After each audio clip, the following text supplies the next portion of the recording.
name is Martin Egblewogbe. At this time, I'd like to tell you a story about a road trip I took driving from my hometown in the Volta region, then Woeli region now, to Accra, where I live. I set off around about 6:30 p.m. and this is a trip that would take maybe 4 hours if you were driving fast, a little less. And so I anticipated getting back to Accra before 11. It's a lovely trip to take at night because you pass through forest areas, and when you're driving through the plains as you get closer to Accra, there's not too much light pollution and you can actually see the stars on a dark and clear night. And it is really fascinating to behold. Many times on such a trip, I have stopped the car, gone out just to enjoy the beauty of the starry night. So for this trip, I, of course, anticipated an enjoyable ride, set off. But about 45 minutes into the journey, I noticed I had a flat tire. Now, I was going through a forested area. This is quite a deserted road. It's a single lane, lonely road. And at that time, there were cars passing, one every probably 10 minutes or so. But I had to park, and it was dark, it was deserted, and I checked, and I think it was the driver's side rear back tire that was deflated. It had a puncture. I had to change it, and so I got the jack, raised the car, and it was hard going. And I must say, a little bit frightened because it was dark.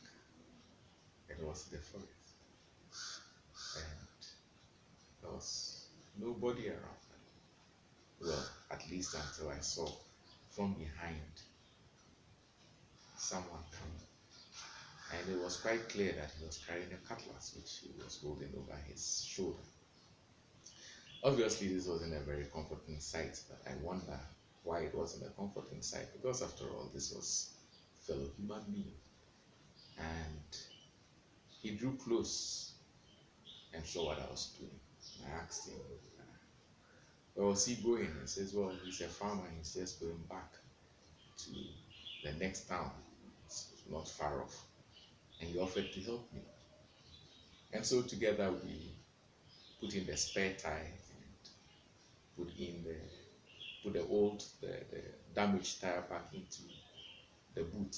Now this spare tire is not really very strong, and I doubted that it would really last the entire journey back to Accra.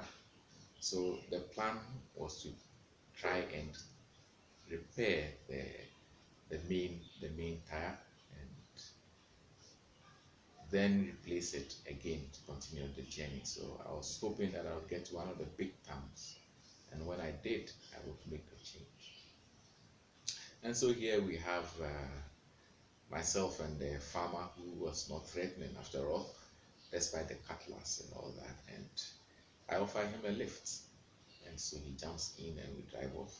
We don't talk much, and after about probably 8 minutes, there was no sign of a village. So I turned and asked him, where is the village? He says, it's just coming up. Now I thought the village was close, but really it wasn't, because and I was wondering how he would have walked all that distance in the night alone along the road without fear. In any case, I dropped him off and continued on the trip. Couldn't drive too fast any longer.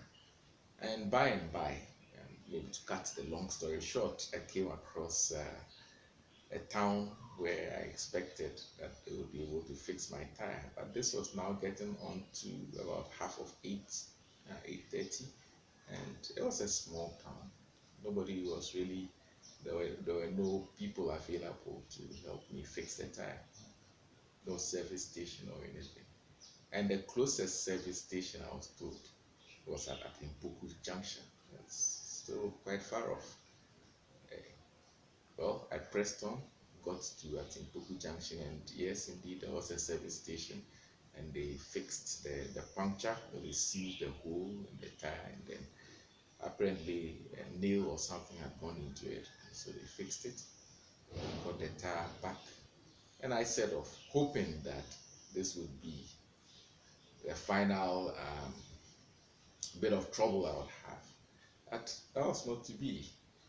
About an hour later, I found my engine was heating, and I really couldn't tell what was the problem, but I had to top it up with water, and keep going.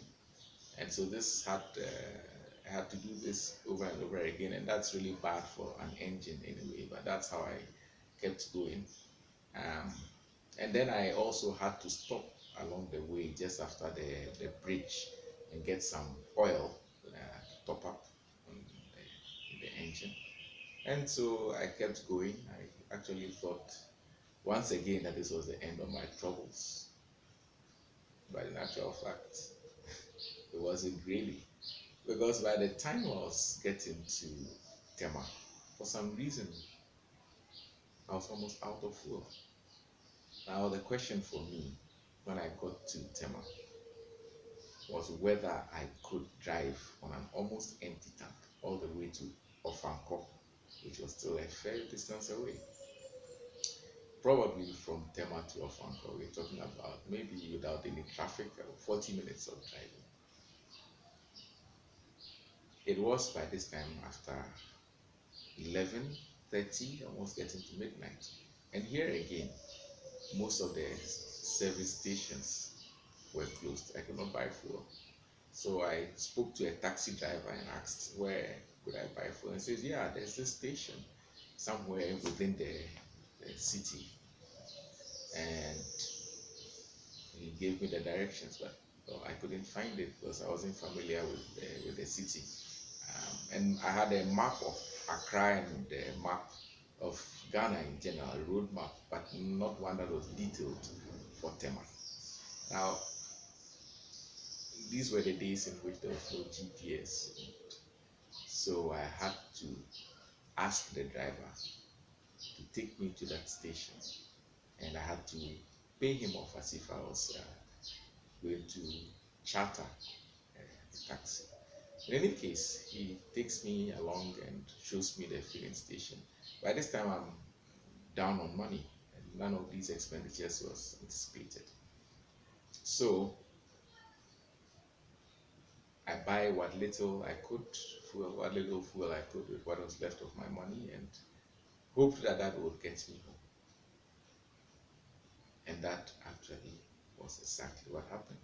The journey from then to the time that I got home, a little after midnight, was smooth. And that's the story.